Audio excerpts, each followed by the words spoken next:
Okay, so new evidence has recently come up to suggest that Joan Rivers might have been killed because of this messy comment that she made about former President Barack Obama. Miss Rivers, how are you?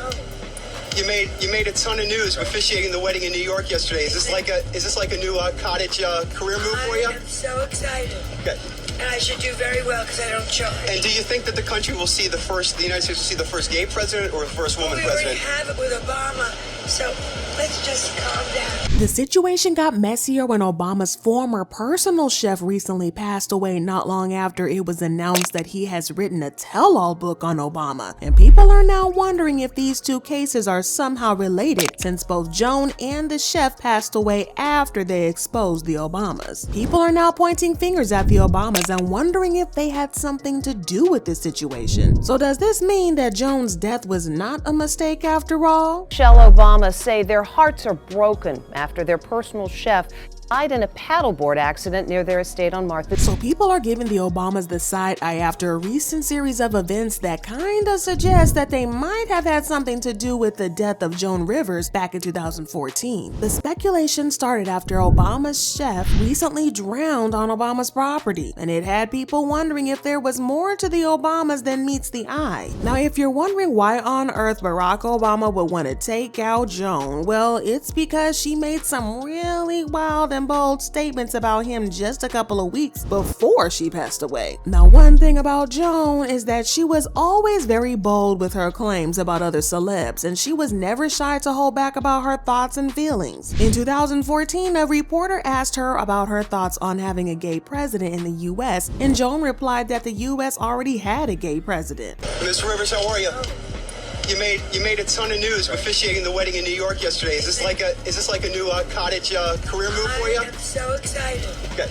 And I should do very well because I don't charge. And do you think that the United States will see the first gay president or the first woman We president? already have it with Obama, so let's just calm down. But that was not all, because she also said this about Michelle. You know, Michelle is a trans. I'm sorry, she's a what? A transgender. We all know. Oh my gosh. Oh gosh. It's okay. But to be fair to Joan, she didn't say it out of malice or spite because she wasn't homophobic. In fact, she was on her way to officiate the wedding of two gay fans when the reporter came up to her and asked her the question. So it came from a good place. Also, Obama is known to be pro-LGBTQ because he was the one who legalized gay marriage in the US. He and his family have always been very supportive of the LGBTQ+ community, but there were no indications that he might be gay at the time. So back then, people just kind of ignored Joan's comments about him and Michelle and thought that she was just trying to start up some drama per usual. And Joan was very controversial, so it was easy for people to just dismiss her statements about Obama being gay. Even when she died a couple of weeks after making this statement, people didn't connect the dots. Joan had gone for what was supposed to be a routine throat procedure in a hospital in Manhattan. She experienced some complications during the surgery and stopped breathing. The doctors managed to resuscitate her, and she was taken to Mount Sinai Hospital, where she was placed on life support in a medically induced coma. Unfortunately, she never came out of that coma, and she passed away a week later. It was weird enough that she died during a procedure that was supposed to have almost no risks at all. And if that was not weird enough, the official reports on her death show that there were a lot of malpractices leading up to her death. For example, authorities found the facility failed to respond to the comedian's waning vital signs, failed to record her weight before sedating her, performed procedures to which she did not consent, and allowed a staff member to photograph Rivers while she was under anesthesia. The fact that someone took a picture of her under anesthesia now makes people think that the person might have been sending some sort of proof to someone who had Joan taken out, but we're going to get to that part in a little bit. Apart from the whole thing about the medical malpractice, there's also the fact that there were conflicting reports about the events that happened after Joan went into cardiac arrest. According to the official sources,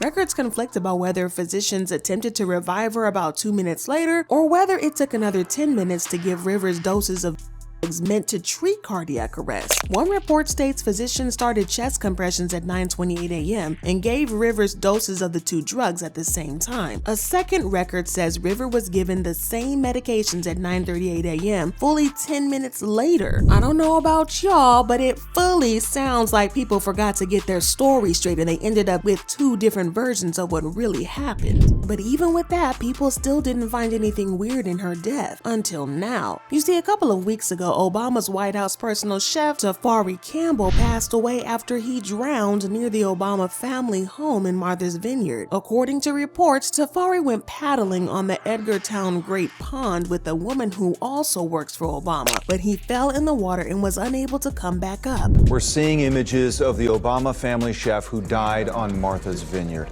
His body was found near a pond near the Obama home after a paddleboarding trip. The woman he was with was unable to rescue him, so she had a Secret Service agent call 911 for help. But unfortunately, rescuers were not able to rescue him in time. He was found the next day in the pond using sonar equipment, but it was too late for him. Official reports claim that the Obamas were not in residence when Tafari drowned, but there were several Secret Service agents at the scene, and people found this to be very weird. The police almost immediately ruled his death as an accident, which didn't make a lot of sense. They claimed that Tafari drowned because he didn't know how to swim, but sources close to him have disputed this claim, insisting that he was a great swimmer and diver. Plus, the part about the pond where he drowned was only 8 feet deep, and it doesn't make sense for a strong swimmer to drown in 8 feet of water. But even with these contradicting facts, people didn't really pay a lot of attention to the case. This all happened a few weeks ago, but people sat up and started to really pay attention to the case with the reports that came out a couple of days ago that Tafari had been writing a tell-all book at the same time he passed away. And people are now speculating that Tafari might have named Obama in his book, and this caused somebody to want to silence him. And it's not like people are pulling these theories from thin air, because there have been a lot of revelations since Tafari passed away that left us with a lot of questions. You see, not long after Tafari passed away, old letters from Obama to his college sweetheart went viral on social media, and the contents of the letter left everyone in shock. In the letter, Obama admitted to his then girlfriend that he had some gay fantasies that he sometimes thought about recreating. He said, "In regard to homosexuality, I must say that I believe this is an attempt to remove oneself from the present. You see, I make love to men daily, but in the imagination. But in returning to the body, I see that I have been made a man, and physically in life, I choose to accept that contingency." Obama was 21 at the time, and people are typically very open to exploration at that age. But this has sent people into a spin, because nobody really thought that Obama could be gay or have gay tendencies. Now, when you add the letter to the fact that Tafari was writing a tell-all book, that would possibly reveal some new and private details on the Obamas. And people are now connecting the dots and wondering if this isn't just a big coincidence, or if there is more to this than meets the eye. The fact that Tafari drowned near Obama's property makes this entire situation look even shadier than it already is. Even more, people are now starting to connect the dots between Joan Rivers' death in 2014 and Tafari's death a couple of weeks ago. The fact that Joan died under mysterious circumstances during a relatively safe medical procedure was suspicious as F. And the fact that people involved couldn't get their story straight made it even worse. And remember the part about a staff member taking pictures of Joan when she was unconscious? People are now saying that the person could have been sending the pictures to whoever ordered the hit on Joan. And as people have pointed out, if the person had been taking it for personal reasons, we probably would have seen the pictures on social media, which never happened. Well, now people are convinced that Joan and Tafari got silenced because they were running their mouths on the Obamas, and somebody didn't like that because it could be damaging the Obamas' public image. Now, I'm never gonna say that the Obamas did it, because y'all ain't gonna catch me running my mouth, but I'm just letting y'all know what the internet has said about the situation, and people have been talking a lot. The streets have been commenting, maybe the Obamas' late chef found out the same thing that Joan Rivers knew before she was Something to think about. Why is it when people speak out, they become dead? Joan Rivers saying what she said. Today, Obama's 42nd-year-old chef is dead? Why? And Obama doesn't fantasize. Joan Rivers spilled the beans when asked. Later, during a routine surgery, she died on the table. I don't think it was a coincidence that this happened, but it is an opinion. Now the chef died. He was writing a book about the Obamas. Yes, y'all, this is a very dicey situation, but I have to know what y'all think about this. Do you think that Joan and Tafari were silenced, or do you think that this is all a big fat coincidence? Let me know what you guys think about this, and then check out this next video.